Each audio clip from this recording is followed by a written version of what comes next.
Bismillah, Assalamualaikum warahmatullahi wabarakatuh. Perkenalkan, nama saya Sarni Yunita Sari, NIM Q1A1 19093 kelas B. Di sini saya akan mempresentasikan hasil materi saya yang berjudul pengaruh jenis singkong dan ragi terhadap kadar etanol tape singkong.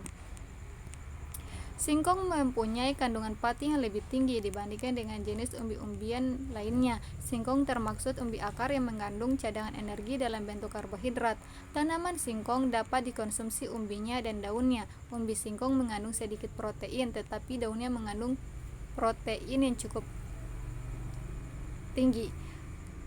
Daun singkong juga mengandung banyak karoten, sehingga merupakan sumber vitamin A yang baik. Singkong dapat diolah atau diawetkan menjadi berbagai macam produk untuk sasaran pemasaran dalam negeri maupun luar negeri. Singkong biasanya diolah menjadi gaplek, tepung tapioka, keripik, opak, perkedel, lemet, bacem, puding, kolak, dan tape. Singkong dapat diolah menjadi suatu produk untuk berbagai macam keperluan, antara lain industri makanan, industri tekstil, industri kertas, dan untuk pembuatan energi alternatif terbarukan. Sebagai bahan baku industri pangan, salah satu bentuk pengolahannya adalah tape. Tape diperoleh dari proses fermentasi, yaitu terjadi reaksi oksidasi senyawa organik dalam beras, ketan, dan ketela dengan ragi tape. Kandungan utama senyawa organik tersebut adalah karbohidrat. Fermentasi singkong dan produk secara otomatis memenuhi syarat produk. Bahan makanan fermentasi didefinisikan sebagai jaringan hewan atau tumbuhan yang menjadi sasaran aksi mikroorganisme atau enzim untuk memberikan perubahan secara biokimia sesuai dengan yang diinginkan dan memodifikasi signifikan terhadap kualitas makanan. Ragi adalah suatu inokulum atau starter untuk melakukan fermentasi dalam pembuatan produk tertentu. Proses fermentasi ini akan menghasilkan etanol dan karbon dioksida.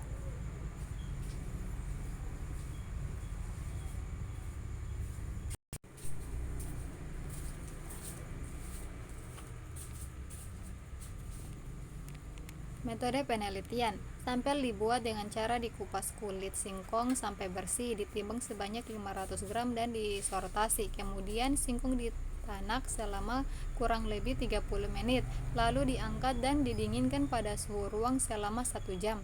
Singkong yang sudah matang ditimbang dengan beras 100 gram sebanyak 5 kali per sampel. Masing-masing sampel diberi ragi sebanyak 0,85 gram per sampel. Selanjutnya, singkong yang sudah ditaburi ragi dibungkus dengan daun pisang, kemudian disimpan selama 24, 48, 72, 96, dan 120 jam pada suhu kamar.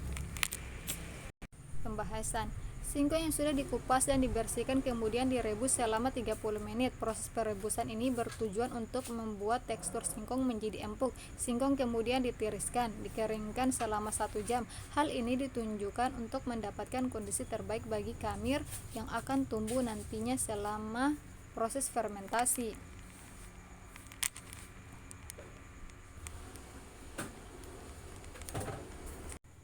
Hasil analisis sidik raga menunjukkan bahwa jenis singkong berpengaruh tidak nyata terhadap kadar etanol tape pada hari ke-1 setelah peragian. Hal ini juga terlihat dari hasil analisis sidik raga terhadap kadar etanol yang dihasilkan pada hari ke-2, ke-3, ke-4, dan ke-5 setelah peragian.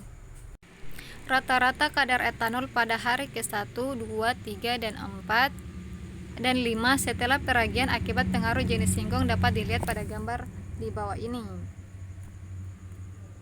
Hasil analisis sidik raga menunjukkan bahwa jenis ragi berpengaruh tidak nyata terhadap kadar etanol tape pada hari ke-1 setelah peragian. Hal ini juga terlihat dari hasil analisis sidik raga terhadap kadar etanol yang dihasilkan pada hari ke-2, ke-3, ke-4, dan ke-5 setelah peragian. Hasil analisis sidik ragi menunjukkan perbedaan tidak nyata pada interaksi jenis singkong dengan jenis ragi terhadap kadar etanol tape. Namun, interaksi antara keduanya masih menunjukkan kadar etanol yang berbeda pada setiap harinya setelah peragian. Rata-rata kadar etanol hari ke-1, 2, 3, 4, dan 5 akibat pengaruh interaksi jenis singkong dengan jenis ragi dapat dilihat pada gambar 3. Berdasarkan gambar 3 ditunjukkan bahwa kadar etanol tertinggi terjadi pada sampel tape S1R2 atau tape singkong Malang 2 yang diberi ragi sigli pada hari ke-4 dengan kadar 2,20%. Kadar etanol terendah terjadi pada sampel tape S2R2 atau tape singkong mentega yang diberi ragi sigli pada hari ke-1 dengan kadar 0,89%.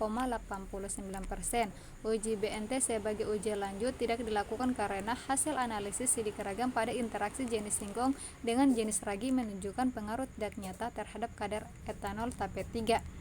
Gambar 3 juga menunjukkan bahwa interaksi antara jenis singkong dengan jenis ragi yang digunakan dapat mempengaruhi kadar etanol yang dihasilkan walaupun dari hasil uji statistik tidak berpengaruh nyata.